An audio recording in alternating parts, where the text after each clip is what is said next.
Le caducée d'Hermès est un symbole sacré et mystérieux qui nous vient du lointain passé de l'humanité. On peut dire que c'est un symbole universel car il contient des connaissances à la fois ésotériques et spirituelles, mais aussi des connaissances scientifiques sur la façon dont nous sommes constitués et la façon dont l'univers fonctionne. C'est ce que les anciens sages avaient compris et qu'ils avaient inscrit à travers ce symbole du caducée d'Hermès. Et dans cette vidéo, j'aimerais vous apporter ma vision d'essénien pour décrypter en profondeur toute la symbolique du caducée d'Hermès. Qu'est-ce qu'il veut nous dire à la fois pour nous, quelle est sa contrepartie dans l'univers, mais aussi surtout pourquoi ce symbole a été pris par tout le domaine de la médecine et pourquoi aujourd'hui il a été détourné de son origine divine pour être utilisé comme un instrument de magie noire. Donc c'est tout ce qu'on va voir dans cette vidéo où je vais vous expliquer en profondeur les mystères du caducée d'Hermès. Qu'est-ce que représente ce symbole du caducée d'Hermès? On a d'abord un bâton central autour duquel s'entrelacent deux serpents et il y a ensuite au-dessus un disque solaire entouré avec deux ailes. Donc qu'est-ce que peut bien vouloir dire toute cette signification de ce bâton central avec les deux serpents et de ce disque solaire avec deux ailes? D'abord, il faut comprendre que les anciens sages qui avaient décrit de tels symboles connaissaient les lois de la vie d'une façon spirituelle et d'une façon universelle. Donc les symboles qu'ils ont donnés contenaient toujours une science de la vie, une science à la fois scientifique terrestre qu'on peut retrouver à travers les lois de la Terre, mais aussi une science de l'âme et de l'esprit, car comme disait Hermès justement dans les textes sacrés de la table d'émeraude, ce qui est en bas est comme ce qui est en haut, et ce qui est en haut comme ce qui est en bas, c'est-à-dire ce qui est dans l'incarnation de la matière, dans le physique, et à l'image du spirituel, de l'esprit. Donc les lois des mondes de la matière et de l'esprit sont les mêmes, elles sont dans une correspondance. Alors dans ce symbole, on a en fait les connaissances de l'univers qui sont inscrites à travers ces deux serpents. Les deux serpents représentent le côté de la création, le côté des deux principes de l'homme et de la femme, du positif et du négatif, qu'on retrouve partout dans la création, qui sont le principe de la dualité. Pour qu'il y ait une création, il faut toujours qu'il y ait deux. Il faut toujours qu'il y ait deux principes. Il y a un principe masculin, le père, et il y a un principe féminin, la mère. Les anciennes traditions ont toujours parlé de ces deux principes comme étant le ciel et la terre. Donc un principe qui féconde et un principe qui reçoit. Le ciel féconde et la terre reçoit. Donc ces deux principes de la vie, on va les retrouver partout. On va les retrouver d'un point de vue physique, par exemple à travers l'électricité, à travers le magnétisme. Il y a toujours un pôle positif, un pôle négatif, un pôle fécondateur et un pôle récepteur, mais on va les retrouver aussi dans l'aspect spirituel. Parce que ces deux forces de la vie, en fait, sont les forces de la création qui engendre le monde. Il y a une force de la vie qui conduit toute chose vers la floraison et l'immortalité, et il y a une force de la mort qui conduit toute chose vers la destruction et vers le recyclage. Et ces forces sont vivantes d'une façon universelle. Il y a l'esprit, éternel et immortel, et il y a le corps, qui est le côté mortel et matériel. Et l'esprit et le corps, le visible et l'invisible, l'homme et la femme, sont deux principes complémentaires. C'est pour ça que ces deux serpents sont représentés entrelacés autour d'un bâton. Le bâton central, c'est celui de la lumière véritable, c'est-à-dire ce que le Bouddha avait appelé la voie du milieu, la voie centrale, le lien sacré qui unit toute chose au royaume de l'éternité. Ce lien sacré, c'est ce qu'on appelle la vraie religion. La vraie religion, ce n'est pas des dogmes ou des croyances, ce n'est pas ce que vous retrouverez dans le christianisme, dans l'islam, même dans le bouddhisme. La vraie religion, c'est un lien vivant avec la source originelle de la vie. Cette religion, elle est universelle, c'est-à-dire qu'elle n'est pas limitée à l'être humain. Elle est pour l'animal, pour la plante, pour le vivant. Tout ce qui est vivant est relié à la source de la vie. Sinon, il ne pourrait pas être vivant. Nous, en tant qu'êtres humains, nous sommes reliés à la source de la vie. Mais l'animal, la plante, la pierre, elle aussi est reliée à la source de la vie.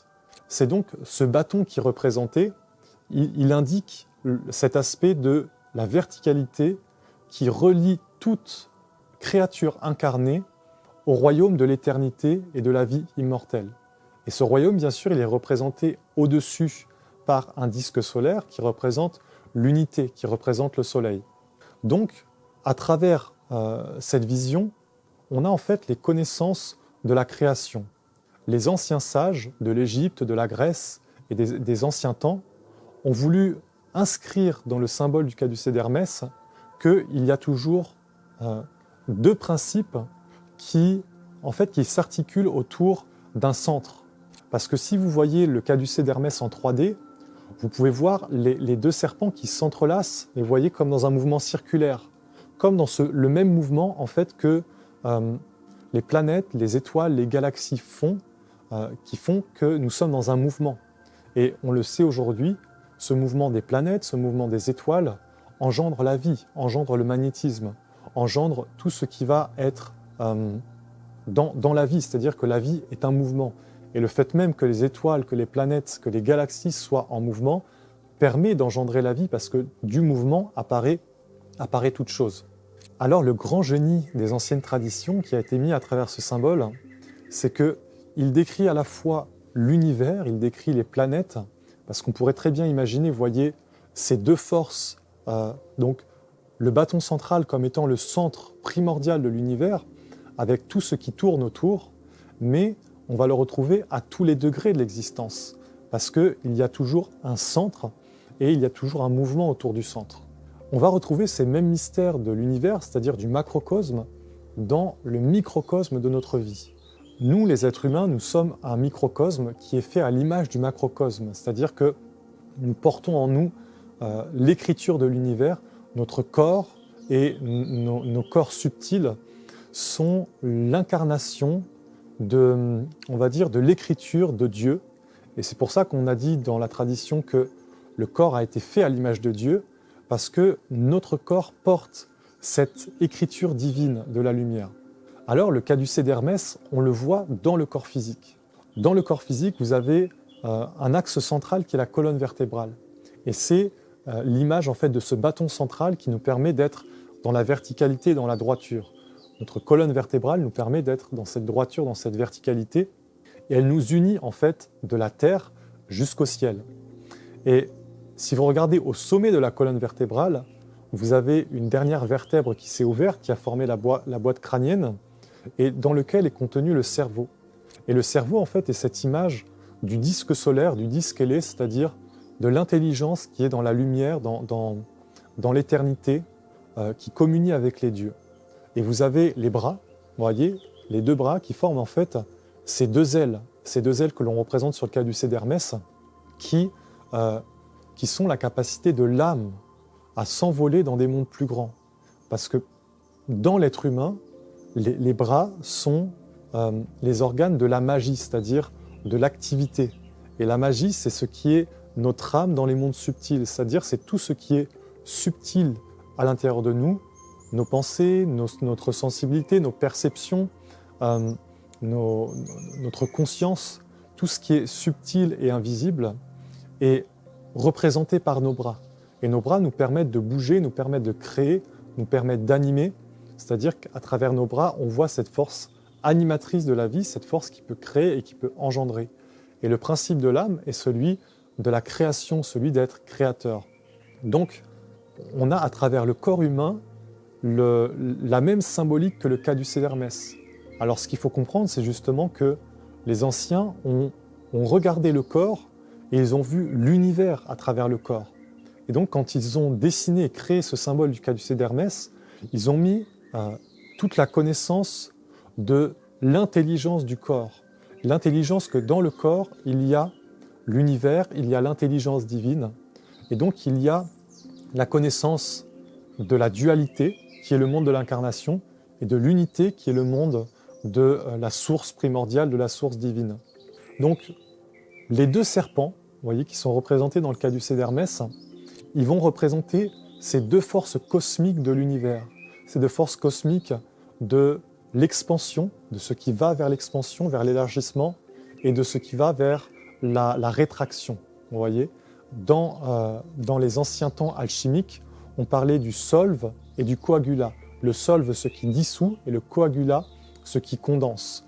Donc, les deux serpents nous montrent ces deux principes qui vont bien sûr se retrouver partout dans notre vie, mais qui, dans la vie intérieure de l'homme, et c'est là où on va entrer dans les vrais mystères du caducée d'Hermès, se manifestent par les deux aspects de la lumière et des ténèbres, de la vérité et du mensonge, de la sagesse et de la bêtise, c'est-à-dire des deux principes de la création, qu'il y a un monde de lumière et de vérité et un monde de ténèbres et de destruction, et que normalement, l'homme devrait se tenir dans la voie du milieu, dans la voie intérieure, et ça c'est symbolisé par le bâton. Le bâton central, en fait, c'est l'idée de la magie, c'est-à-dire l'idée que un être humain est un mage naturellement. Il est un magicien et c'est lui qui dirige les forces. Le magicien est celui qui dirige toutes les influences spirituelles dans le but de la lumière, c'est-à-dire dans le but d'offrir à la lumière ce qui est le plus pur et le plus sacré. Donc, le caducée d'Hermès nous montre cette image de l'homme ou de la femme qui est devenu un mage, un magicien, un vrai thérapeute, un vrai guérisseur, c'est-à-dire qu'il est lui-même centré, il est centré dans le rayon de son âme qui émane du soleil primordial, et du rayon de son âme, il peut équilibrer les deux forces de la lumière et des ténèbres en lui, de la vertu et de la contre-vertu. Alors, étant un mage, il peut choisir dans sa vie avec quelle force il va s'associer. Il va surtout choisir de manifester la vertu et de conduire tout ce qui est destructeur dans un aspect non manifesté. Parce que ces deux forces nous parlent aussi du côté manifesté et non manifesté. Et c'est ça la grande magie qu'il y a dans notre incarnation, c'est que dans l'incarnation, nous sommes, nous les êtres humains, des révélateurs des mondes. On révèle donc soit ce qui est à l'image de l'harmonie divine, de l'ordre cosmique, c'est-à-dire le monde des vertus et des lois divines, soit ce qui est en disharmonie, c'est-à-dire les intelligences des contre-vertus, de ce qui détruit, de ce qui amoindrit et appauvrit. Les contre-vertus apportent la guerre, l'esclavage, la dictature, le pouvoir, la destruction, c'est-à-dire le règne du néant et des ténèbres. Alors que les vertus, manifestées et vivantes dans la réalité, apportent le règne divin, c'est-à-dire le règne de l'abondance, le règne de la paix, le règne du respect, de l'amour, de la bonté, le règne de la vie. Donc dans cet ancien symbole, il y avait cette connaissance que l'homme est un mage et donc qu'il doit connaître les deux courants et qu'il doit savoir maîtriser le courant négatif afin qu'il ne soit pas celui qui dirige et qu'il doit mettre le courant positif au service de toute chose dans sa vie et que de cette façon, le négatif et le positif sont équilibrés. Si le négatif a le dessus, alors le positif, le côté vertueux et divin, entre dans le non manifesté. Et ce qui se manifeste, c'est la guerre, c'est la destruction, c'est l'esclavage, la dictature, c'est-à-dire ce sont des forces destructrices spirituelles qui sont universelles, des forces de l'univers. C'est plus grand que l'être humain et c'est bien ça qu'il faut comprendre. Et à l'inverse, si vraiment ces forces sont maîtrisées, si elles sont dominées, si les forces de la destruction sont mises dans le non manifesté, alors l'homme ou la femme peut manifester la lumière, il peut manifester l'ordre et le monde vertueux. Donc on a cette connaissance de la magie, des deux principes, que un homme ou une femme est un mage, c'est-à-dire il est le vrai berger, le vrai guide, celui qui dirige, il est même, on pourrait dire, un roi. Normalement, dans la vision essénienne, on dirait que chaque être humain devrait atteindre la royauté dans sa vie, que c'est un des buts premiers de la vie, de retrouver la royauté naturelle de notre vie. Et cette royauté, elle est contenue dans ce symbole sacré du caducée d'Hermès. Ensuite, on a au-dessus le disque solaire qui représente en nous, dans notre vie, la conscience supérieure divine. C'est ce même disque solaire que l'on voit au sommet de la tête de tous les initiés en Égypte, de toutes les divinités, de tous ceux qui ont éveillé en fait la conscience de la lumière, qui sont éclairés par la sagesse, qui sont éclairés par la lumière et qui donc sont plus grands qu'eux-mêmes parce que ce qui éclaire leur vie est une intelligence supérieure divine. Et ces deux ailes qui sont représentées à l'intérieur de nous, c'est justement cette capacité que l'âme a de conduire toute chose vers l'élévation. Donc le caducée d'Hermès, vous voyez, il représente une globalité. On a on va dire, le rayon de la magie avec le bâton, les deux forces qui sont équilibrées et qui sont mises au service de l'ordre universel.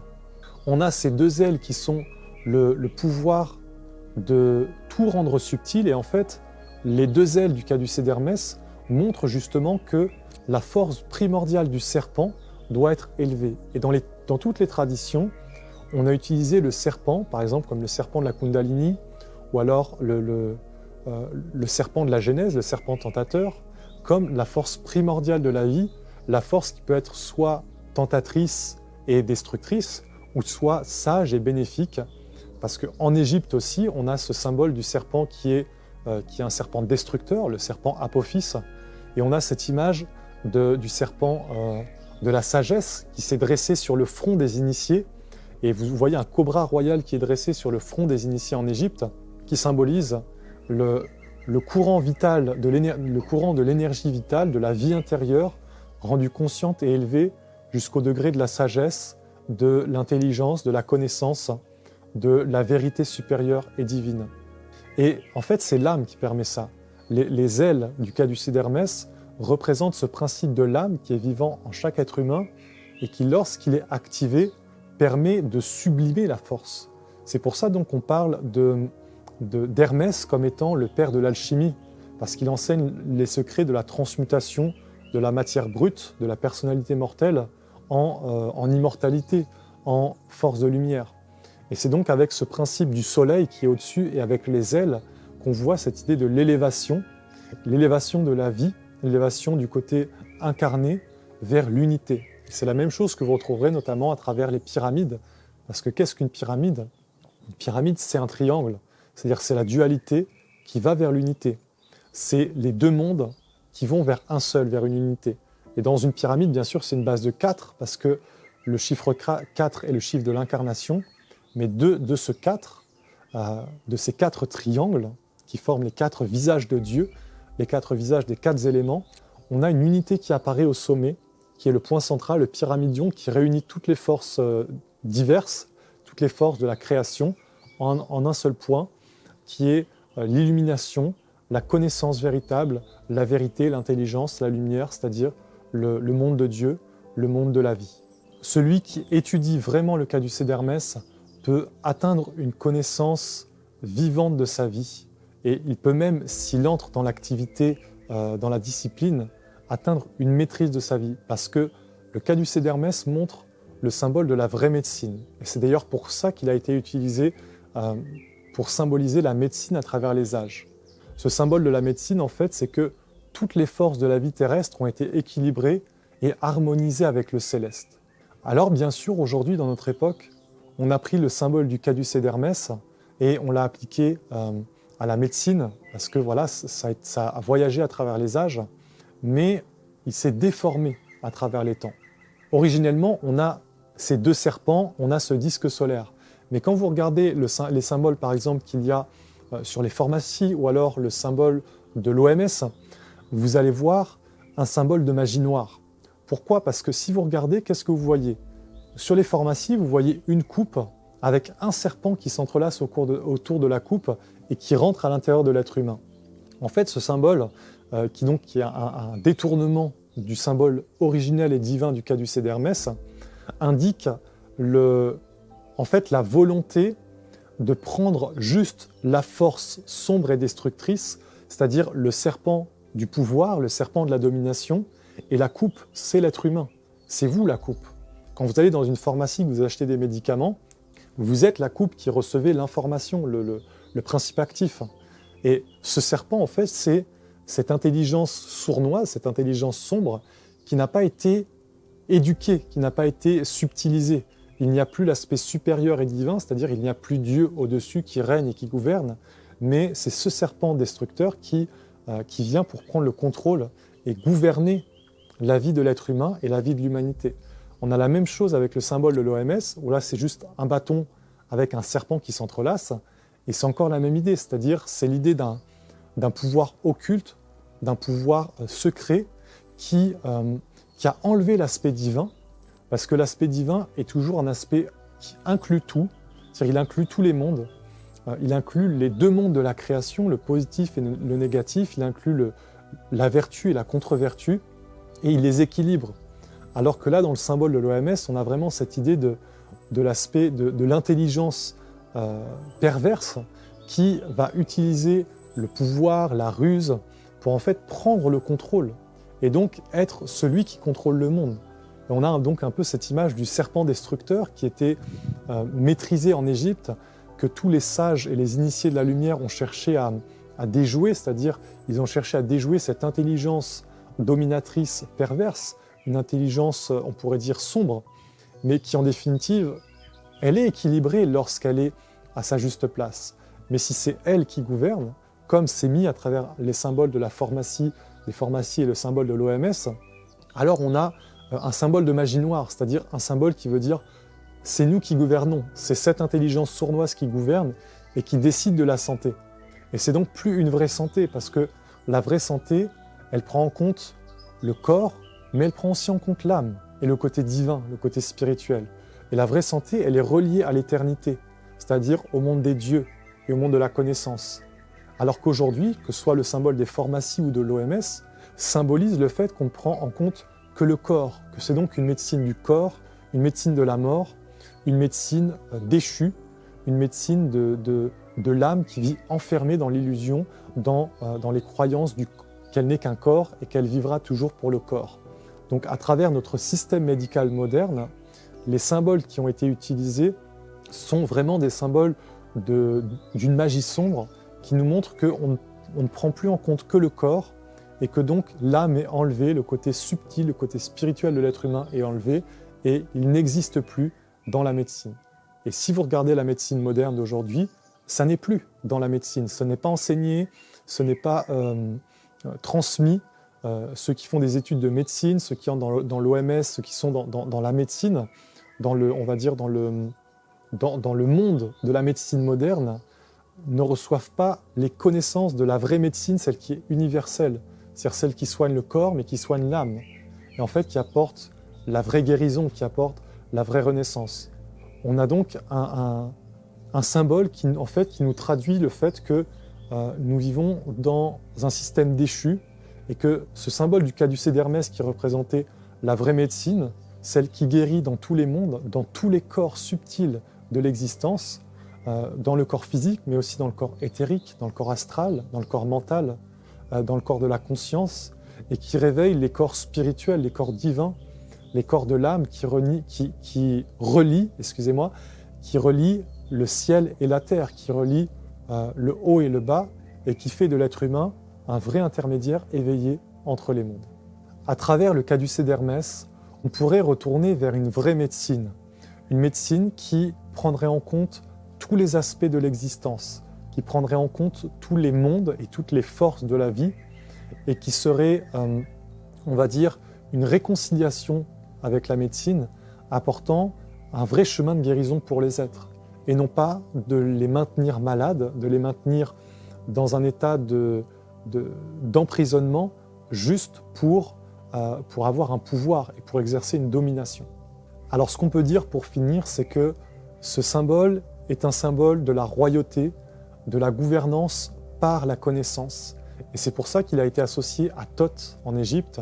On a parlé de Hermès qui était lié au dieu Thoth, le dieu de la connaissance, le dieu du savoir, parce que ce symbole symbolise finalement la vraie gnose, c'est-à-dire la vraie connaissance. La vraie connaissance est de connaître les deux aspects de la création, du positif et du négatif, de se tenir centré dans son âme, dans son rayon d'être véritable, d'être divin, et d'avoir ouvert la connaissance divine, d'avoir ouvert la conscience du soleil, et de devenir un être porteur de cette conscience et qui, par l'aspect des ailes et donc de l'âme, va élever toutes les forces de son existence vers la conscience divine et vers la conscience solaire. J'espère que cette vidéo vous a plu et qu'elle vous apportera un éclairage sur cette symbolique sacrée du caducée d'Hermès.